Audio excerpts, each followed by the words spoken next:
So with Arks sitting right around the corner, I decided to make a video about the new upcoming creatures for it. Now if you're not aware, besides the creatures that are getting voted into Ark, there's going to be additional creatures for each map. So in today's video, I'm just going to be putting some creatures for each of the DLC maps and custom Arks. I won't be including the island since it only says 11 creatures, and that's all the DLC and custom Arks combined.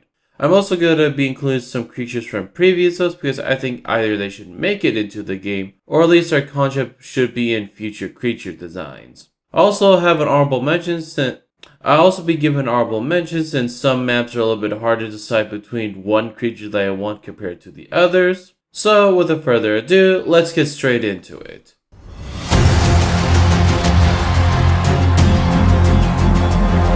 So for Scorch Earth, I want to make a new ambush-like creature, but nothing too similar to a Flatustuchus.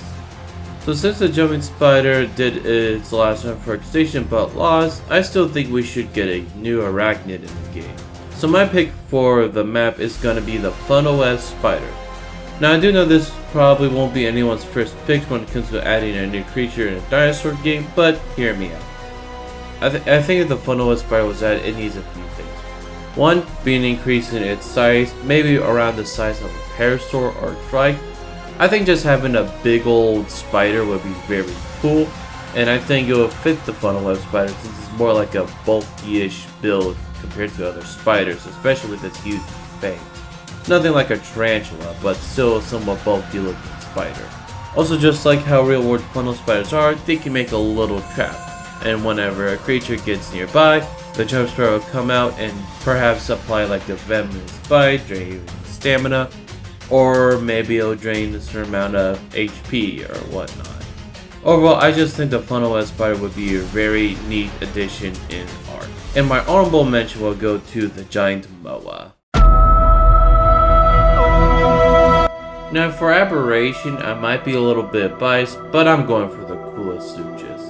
Now the Flatustuchus wasn't my number one for the Aberration vote, but it lost. However, I don't think that means this creature should be kicked out of being able to be in the game.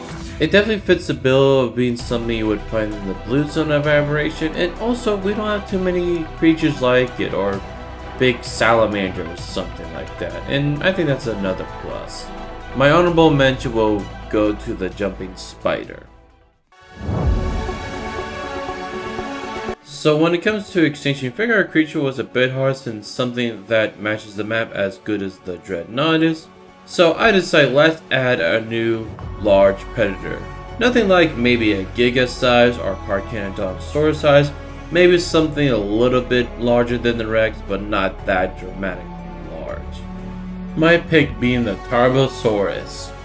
Now to be honest, I can't really think what the Tarbosaurus could do that would be more interesting compared to its other theropod cousins. Perhaps it would be a good creature to run the orbital supply drops, maybe getting like a damage increase to corrupted creatures or to element based creatures, or maybe it could be somewhat of a good supportive creature. Regardless of what the Tarbosaurus could be, I do think we will get at least one new theropod for the game, and I think Extinction would be a good map for it. And obviously my honorable mention will go to the Gorgonops.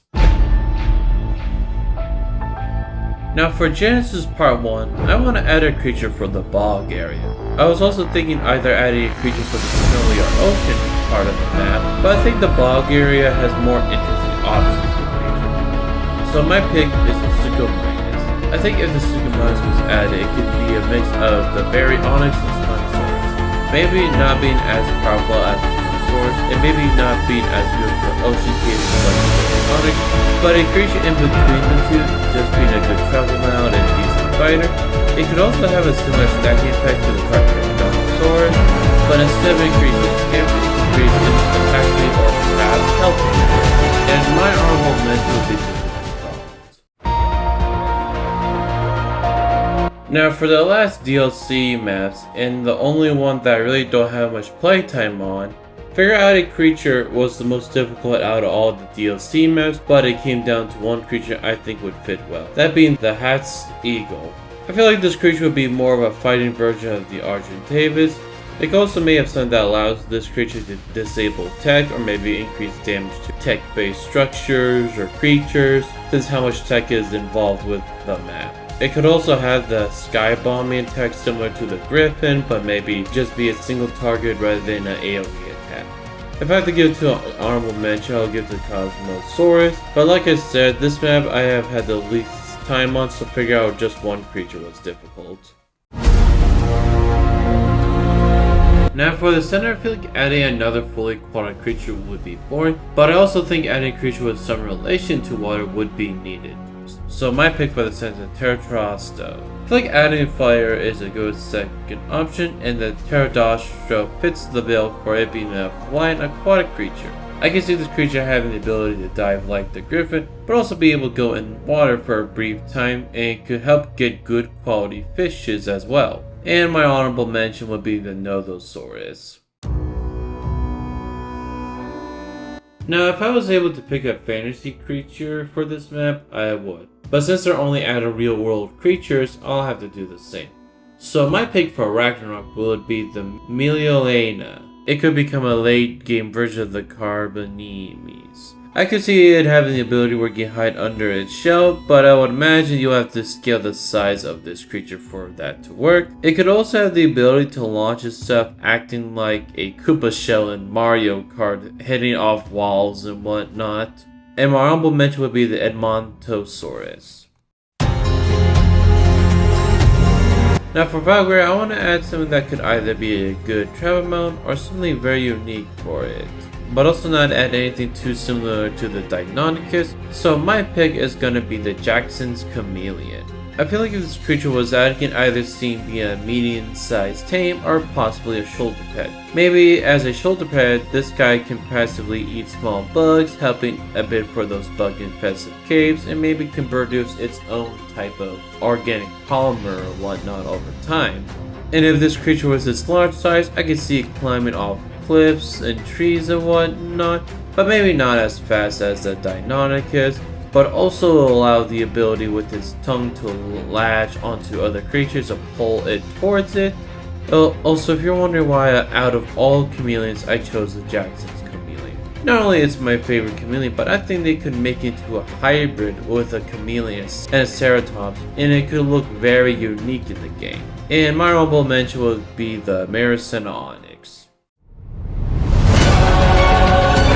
Now for Crystal Eye, I want to pick a creature that I think would be a mixture of a good travel mount, but also a good fighter against the different variations of wyverns that I have. So my pick is going to be the Ultimate. My first impression for this creature from the Extinction mode wasn't too big, since I really didn't feel like its gimmick and design fit them. However, for Crystal Eye, I feel like the Ultimate could actually make it into the game, mainly for it being the anti-flyer. I do think a creature that can help counter flyers is good, since flyers are the most strong class of creatures, and something that can bring down a wyvern sounds pretty good to me. And my honorable mention will be the Hexagopteryx. I'm trying to figure out a creature I think would fit Lost Island. Was a Bedheart, since the Dinopithecus was a great choice for the map, and the Macrops and the Amargasaurus were also good choices. So I wanted to figure out a creature that would be a crazy idea, and that led me to the Pyroraptor. I could be wrong, but I think this creature was either in the top 10 or at least submitted for the Lost Island. Now for what I think this creature could do is simple. The Pyroraptor will be all about burning things, having a fire breath attack and possibly being able to leave a trail of fire behind it. And my honorable mention will be the Giant Hermit Crab.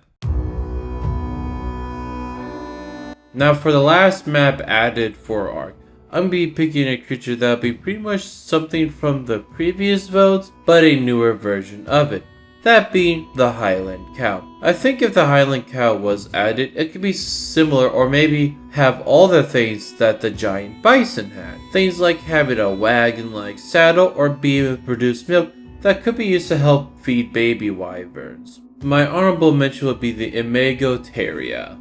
Now that's all the creatures I would like to see be added in Ark Ascended. Whether this will stay accurate down the road, since maybe they will add a creature or creature that gets voted in that I think is either more interesting or fits the map better. But that's gonna wrap up today's video, and I hope you have enjoyed. If so, hit that like button, and if you're new at all to the channel, hitting that subscribe button would be definitely appreciated. And let me know down in the comments below which creature you would like to see in Ark Ascended. But anyways, see ya.